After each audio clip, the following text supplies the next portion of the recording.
Assalamualaikum warahmatullahi wabarakatuh. Alhamdulillah arsala rasulahu bil huda wa dinil haqq liyudhhirahu ala dini kulli. Asyhadu an la ilaha illallah wahdahu la syarika lah wa asyhadu anna Muhammadan abduhu wa rasuluhu la nabiyya ba'dah. Wa a'damu ma amara Allahu bihi tauhid wa huwa ifradullahi bil ibadah. Dan perintah Allah yang paling agung adalah mentauhidkannya, yaitu beribadah hanya kepadanya. Wa a'dhamu ma naha anhu syirk wa huwa da'watu ghairihi ma'ah. Dan larangan Allah yang paling utama adalah mensyirikkannya, yaitu menyembah kepada selain Allah. Alhamdulillah anak-anak sekalian, pada kesempatan kali ini kita akan mulai pertemuan pertama kita ya, pada tema 8, subtema 1, keberagaman budaya bangsaku, pembelajaran 1, 2, dan 3. Nah, anak-anak yang soleh, sebelum kita mulai berbicara tentang keberagaman, tentu kita tidak lepas dari yang namanya sebuah penciptaan ya. Tentu semua keberagaman ini ada yang menciptakan. Siapa yang menciptakan? Yang menciptakan adalah Allah. Allah menciptakan kita berbeda-beda bangsa, berbeda-beda suku. Ada yang suku Jawa, ada yang suku Sunda, ada yang suku Banjar, ya, macam-macam. Sangat banyak sekali suku yang ada di tempat kita ini. Nah, lalu kita diciptakan berbeda-beda rupa, ya. Ada yang rupanya seperti ini, ada yang rupanya seperti itu, dan yang seterusnya. Nah, anak-anak sekalian, mengapa sih Allah itu menciptakan kita berbeda-beda? Nah, tentu ada tujuan. Allah menjelaskan itu di dalam firman-Nya. A'udzubillahi minasyaitonirrajim. Ya ayyuhan nasu inna khalaqnakum min dzakari wa untha waja'alnakum syu'uban wa qabaila lita'arafu. Inna akramakum indallahi atqakum innallaha alimun khabir. Kata Allah, hai manusia, sesungguhnya kami menciptakan kamu dari seorang laki-laki dan seorang perempuan, dan menjadikan kamu berbangsa-bangsa dan bersuku-suku, supaya kamu saling kenal mengenal. Sesungguhnya orang yang paling mulia di antara kamu di sisi Allah ialah orang yang paling takwa di antara kamu. Sesungguhnya Allah Maha mengetahui lagi Maha mengenal. Allah telah menjelaskan, Allah menciptakan kita berbeda-beda suku dan bangsa agar kita saling mengenal. Lalu tidak ada yang lebih utama, misalnya orang yang sukunya Jawa lebih utama, orang yang sukunya Banjar lebih utama, atau sukunya Sunda lebih utama. Tidak ada, ya. Atau orang yang lebih tinggi itu lebih utama, orang yang kulitnya putih lebih utama. Tidak ada. Yang lebih utama, yang paling mulia di sisi Allah adalah orang yang bertakwa. Semoga anak-anak yang soleh sekalian bisa menjadi orang-orang yang bertakwa, yang meninggalkan larangan Allah dan mengerjakan perintahnya. Kita buka halaman 17 langsung ke pembelajaran 2. Nah, di sini terdapat sebuah teks, kita baca ya. Menyaksikan pawai budaya membuat Edo semakin kagum akan keberagaman budaya di Indonesia. Inginkah kamu mengetahui keberagaman budaya Indonesia lainnya? Yuk kita cari tahu bersama. Masya Allah, jadi Edo di sini kagum melihat keberagaman budaya. Anak-anak sekalian, ketika kita kagum atau takjub melihat sesuatu, maka kita harus mengucapkan al-kalimatu thayyibah, ya. Kata Syekh bin Bas, di antara kalimat yang baik adalah Masya Allah, barakallahu fik, Allahumma barik fihi, ya.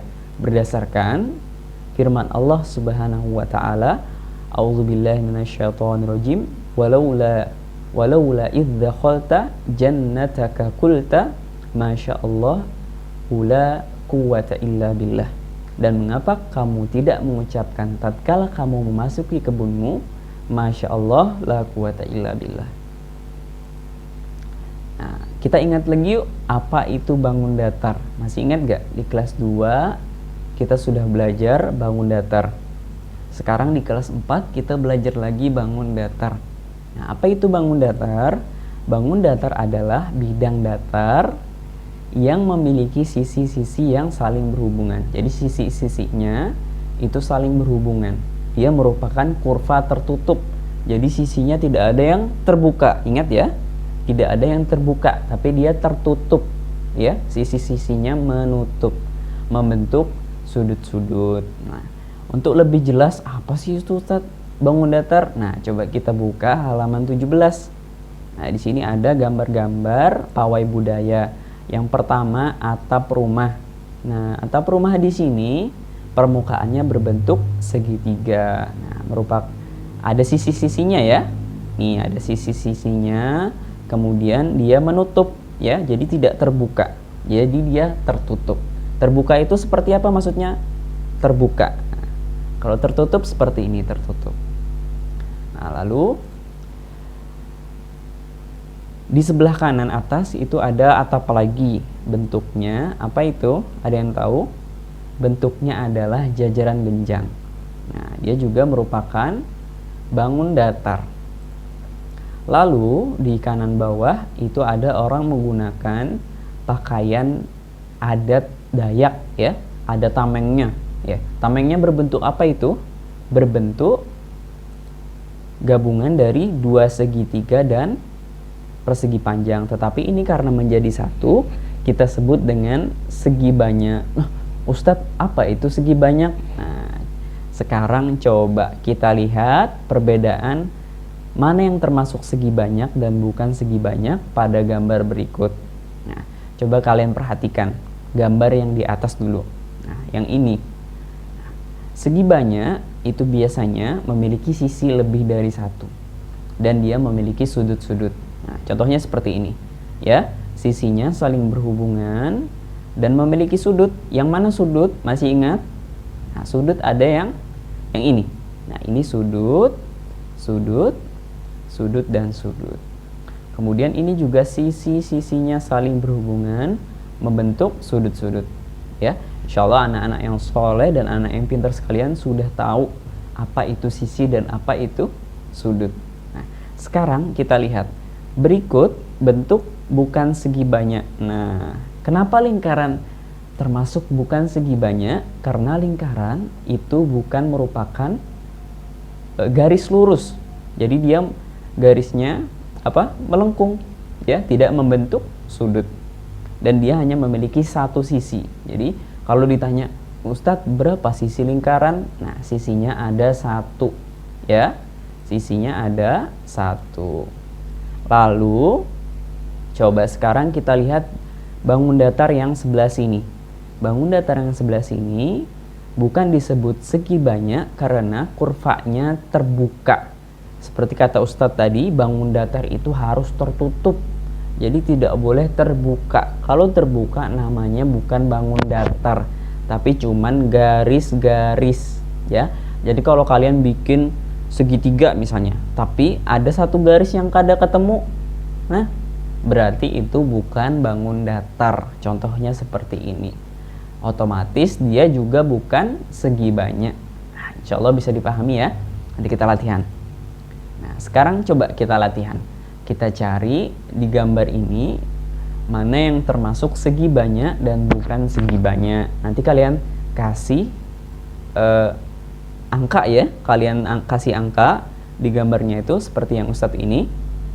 Tuh, kalian kasih angka nomor 1, terus nomor 2. Nah, nanti kalian tulis di sini. Nah, ini kalian foto ya. Jadi kalau ada tanda seperti ini artinya Ustadz minta foto halamannya. Nah, di halaman selanjutnya. Nah, di sini ada tabel ya. Di sini ada tabel segi banyak dan bukan segi banyak. Jadi dari gambar tadi kalian tulis lagi di sini. Misalnya nomor 1 tadi apa? Segitiga misalnya tadi ya. Nomor 1 apa? Segitiga. Kalian gambar segitiga di sini. Lalu misalnya nomor 2 bentuk apa misalnya yang bukan segi banyak. Jadi kita mengklasifikasikan, kita mengelompokkan mana yang termasuk segi banyak dan bukan segi banyak yang ada di gambar tadi. Nah, lalu Ustadz minta satu contoh lagi segi banyak dan bukan segi banyak yang kalian temukan di lingkungan sekitar kalian. Contohnya kalian melihat misalnya benda-benda yang ada di sekitar kalian. yang permukaannya itu berbentuk bangun datar. Nah, bangun datar ini segi banyak atau bukan ya? Coba kalian cari ya di lingkungan kalian masing-masing, benda apa itu, kemudian kalian gambar. Satu saja contohnya, nggak usah banyak-banyak. Nah, kita lanjut lagi ke halaman yang berikutnya di halaman 20. Nah, lalu jawablah pertanyaan-pertanyaan di bawah tabel. Nah, yang kalian jawab pertanyaan yang di atas saja ya. Pertanyaan yang ini karena kalian tadi sudah Ustadz suruh cari satu benda yang permukaannya berbentuk segi banyak dan bukan segi banyak. Jadi Ustadz minta kalian jawab satu pertanyaan saja, yang di atas saja, yang di bawah tidak usah ya. Lalu difoto halaman 20. Ingat, setiap ada lambang seperti ini berarti Ustadz minta difoto. Baik, kita lanjut ya. Di halaman 29 terdapat teks berjudul Siap Menghadapi Musim Hujan. Kita baca sama-sama ya. Musim hujan hampir tiba. Warga desa Kampung Babakan berdiskusi untuk melakukan kerja bakti. Mereka berencana membersihkan selokan. Mereka sepakat ketika selokan bersih, warga tidak akan kebanjiran. Pagi itu, semua warga terlihat sangat bersemangat membersihkan selokan. Pak Sami dan Pak Udin mengambil sampah yang ada di dalam selokan. Pak Made dan Pak Udin memastikan saluran selokan lancar. Pak Nur mengambil sampah-sampah dan meletakkannya di gerobak sampah. Setelah acara kerja bakti selesai, warga berkumpul menikmati teh hangat dan pisang goreng. Makanan tersebut dimasak oleh warga ibu-ibu. Mereka senang karena selokan desa bersih. Kini mereka siap menghadapi hujan. Itu teks tentang siap menghadapi hujan. Nah, sekarang kalian bantu Ustadz ya untuk menjawab pertanyaan di halaman 30. Ya, kalian bantu Ustadz menjawab pertanyaan di halaman 30. Silahkan kalian jawab ya. Selanjutnya di halaman 38 dan 39. Nah, kali ini kita akan melakukan eksperimen sederhana, percobaan sederhana untuk mengetahui bagaimana bunyi merambat melalui udara, kemudian melalui benda padat dan air. Ya, seperti itu. Silahkan disimak videonya. Bismillah, walhamdulillah, wassalatu wassalamu ala rasulillah wa ala alihi wa ashabihi ajma'in, amma ba'd. Anak-anak sekalian yang soleh, bagaimana kabarnya? Insyaallah sehat ya. Baik, pada kesempatan kali ini Ustadz akan mengajak kalian melakukan percobaan sederhana untuk mengetahui bagaimana bunyi merambat melalui, yang pertama, melalui udara, yang kedua, melalui benda padat, kemudian yang ketiga, melalui benda cair. Nah, untuk melakukan percobaan-percobaan itu, kita harus punya alat dan bahan tentunya. Nah, sebelumnya Ustadz sudah kasih tahu ya, alat dan bahan. Semoga anak-anak yang soleh sudah mempersiapkan bahan-bahan tersebut. Baik, sebelumnya Ustadz mau sampaikan bahwa pada kesempatan kali ini Ustadz hanya akan menyontohkan dua percobaan saja, yaitu bunyi merambat melalui benda padat dan bunyi merambat melalui benda cair. Nah, untuk benda padat di sini Ustadz punya alat sederhana. Kita bisa sebut alat ini adalah alat komunikasi sederhana yang terbuat dari apa ini? Terbuat dari gelas mineral, ya. Gelas mineral bekas, kemudian ada benangnya. Lalu kita sambungkan antara kedua gelas tersebut dengan benang tersebut. Di dalamnya, nanti anak-anak bisa perhatikan, di dalamnya itu kita ikat menggunakan paku, lidi, atau bisa menggunakan sedotan. Nah, di sini Ustadz menggunakan sedotan ya. Nah, jadi ini bentuknya seperti telepon, ya. Sekarang kita akan coba bagaimana bunyi ini merambat. Jadi caranya nanti anak-anak sekalian itu bisa mengajak adiknya di rumah atau temannya yang dekat dengan rumahnya ya untuk melakukan percobaan ini. Jadi nanti temannya berbicara ya, kata-katanya harus dirahasiakan. Nah, jadi nanti berbicara temannya, kemudian kalian mendengarkan ya. Kalian bertugas mendengarkan lalu mencatat kalimat apa yang disampaikan oleh teman kalian. Begitu ya anak-anak. Nah, coba Ustadz demonstrasikan sedikit bagaimana caranya. Jadi contohnya kalian berdiri di sana, kemudian Ustadz yang akan mengirimkan kalimat melalui alat ini. Jadi pastikan ketika mengirimkan kalimatnya, ketika berbicara melalui benda ini harus kencang ya. Jadi benangnya ini harus kencang ya, tidak boleh longgar seperti ini, harus kencang ya. Kita coba. Misalnya di sini Ustadz akan mengirimkan sebuah kalimat misalnya. Nah, nanti temannya atau kalian bertugas untuk mencatat kalimat tersebut. Nah, kemudian percobaan yang kedua kita akan menggunakan corong ya, menggunakan corong. Nah, di sini karena Ustadz tidak memiliki corong, jadi Ustadz menggunakan aqua gelas, aqua botol ya. Ustadz menggunakan aqua botol, kemudian Ustadz potong ya agar berbentuk seperti corong. Nah, kemudian Ustadz sediakan air dengan wadahnya. Di sini kita bisa menggunakan ember, menggunakan ceret atau yang lainnya ya.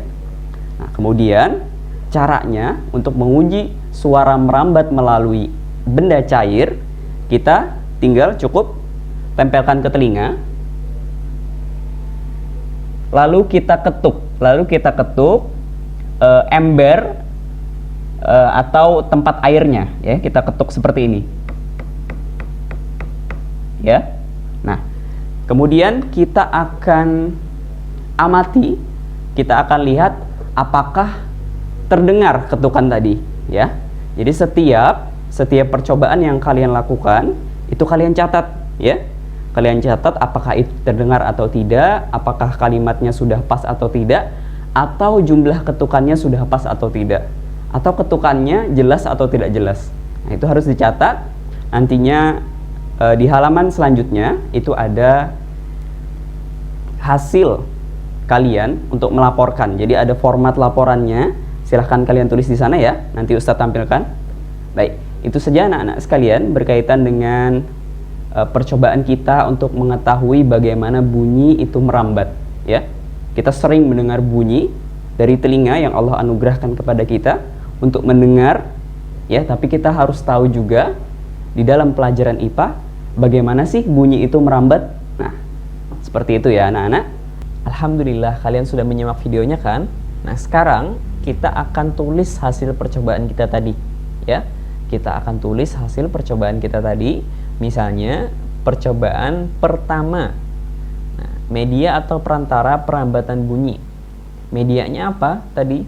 Misalnya medianya tadi yang pertama kita menggunakan benda padat. Nah, kemudian kalian centang terdengar atau tidak terdengar. Kemudian percobaan kedua dan seterusnya. Seperti itu ya. Baik, kita lanjut ke halaman 40. Nah, kemudian kita menjawab pertanyaan-pertanyaan yang ada di bawah ini. 1. Melalui media apa saja bunyi dapat merambat dan sampai ke telinga? Media atau benda apakah yang digunakan untuk merambatkan bunyi? Apakah bunyi yang dihasilkan dari setiap media sama? Mengapa? Apa yang dapat kamu simpulkan tentang perambatan bunyi? Nah, silahkan kalian jawab ya di halaman 40 dan kalian foto. Nah, alhamdulillah kita sudah selesai pembelajaran 1, 2, dan 3. Sekarang Ustadz akan bantu rangkum tugas-tugas yang akan kalian kerjakan pada hari ini. Nah, yang pertama, kalian akan mengerjakan tugas pada halaman 20, yaitu mengisi tabel dan menjawab pertanyaan tentang segi banyak. Yang tadi ya, yang kita memilih gambar tadi, kemudian kalian Ustadz minta mencari satu contoh yang segi banyak dan bukan segi banyak yang kalian temukan di kehidupan sehari-hari. Lalu halaman 30 menjawab pertanyaan teks tentang siap menghadapi musim hujan ya. Kemudian halaman 39 dan halaman 40 mengisi tabel dan menjawab pertanyaan tentang hasil percobaan mengidentifikasi sifat bunyi merambat.